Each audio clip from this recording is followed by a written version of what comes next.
भारतीय जासूस विकास यादव पन्नू को निशाना बनाते हुए कैसे रॉ में स्थायी नियुक्ति के लिए कैट से लड़ रहा था। इस बात पर सवाल उठ रहे हैं कि एक जूनियर अधिकारी, जिसे लगभग 9 साल की सर्विस और जारी मुकदमे के बावजूद स्थायी नियुक्ति से रोका गया, अत्यधिक संवेदनशील मामले में कैसे शामिल हो गया।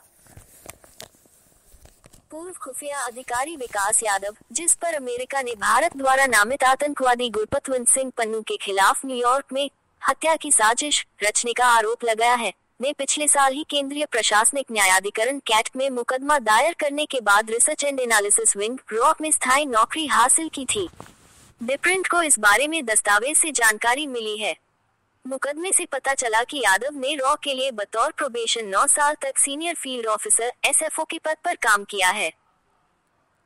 दस्तावेज के अनुसार R&AW का प्रशासनिक नियंत्रण रखने वाले कैबिनेट सचिवालय के शीर्ष अधिकारियों ने 9 अक्टूबर 2023 को ही यादव की एसएफओ के पद पर स्थायी नियुक्ति पर अपनी आपत्तियां वापस लीं।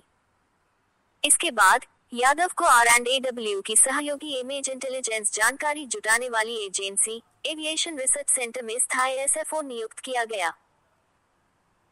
यादव की नियुक्ति को सक्षम करने का फैसला संयुक्त राज्य अमेरिका के राष्ट्रीय सुरक्षा सलाहकार जैक सुलिवन और केंद्रीय खुफिया एजेंसी के प्रमुख विलियम बंस द्वारा भारत के राष्ट्रीय सुरक्षा सलाहकार अजीत डोभाल के साथ पन्नून साजिश पर चर्चा करने के 2 महीने बाद आया।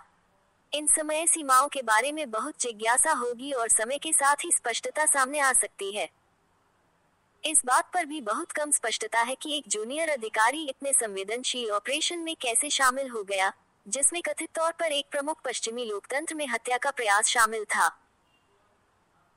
इस बात का भी कोई स्पष्टीकरण नहीं दिया गया है कि यादव द्वारा हिटमैन को किए गए नकद $15,000 को किसने अप्रूव किया, जो United states drug enforcement administration के लिए काम करने वाला एक अंडरकवर ऑपरेटिव था, और क्या वह आधिकारिक निर्देशों पर काम कर रहा था।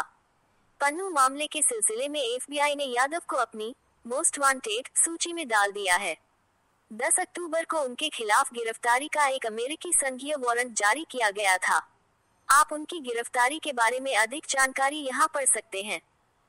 द प्रिंट ने कॉल के जरिए यादव के वकील आशीष निश्चल से संपर्क किया, लेकिन उन्होंने ऑन रिकॉर्ड कुछ भी कहने से इनकार कर दिया। कैट फाइलिंग और मामले की जानकारी रखने वाले एक वकील के अनुसार 39 वर्षीय यादव ने 5 दिसंबर 2022 को रॉ में अपनी नौकरी की पुष्टि करने वाला आदेश न मिलने पर इसकी मुख्य शाखा के समक्ष याचिका दायर की।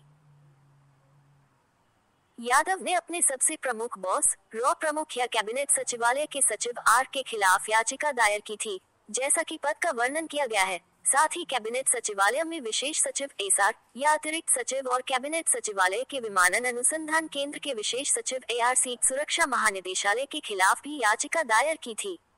कैट ने तुरंत 8 दिसंबर 2022 को सरकारी अधिकारियों को नोटिस भेजा। कैट की मुख्य पीठ के समक्ष 4 बाद की सुनवाई में जनवरी 2023, अप्रैल 2023, जुलाई 2023 और सितंबर 2023 में अदालत ने सरकारी अधिकारियों को मामले में जवाब दाखिल करने के लिए कई मौके दिए।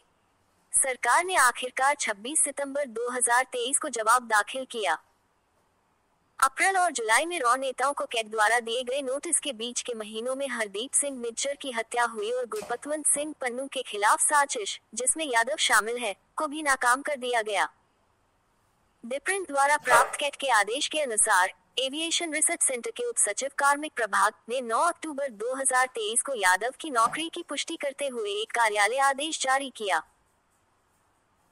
इस आदेश में विकास यादव के प्रोबेशन को सफलतापूर्वक पूरा करने के लिए भारत सरकार की स्वीकृति दी गई और 13 नवंबर 2015 से या 9 साल पीछे की तारीख से सुरक्षा महानिदेशालय के कार्यकारी कैडर में वरिष्ठ फील्ड अधिकारी (GD) के रूप में उनकी स्थिति की पुष्टि की गई।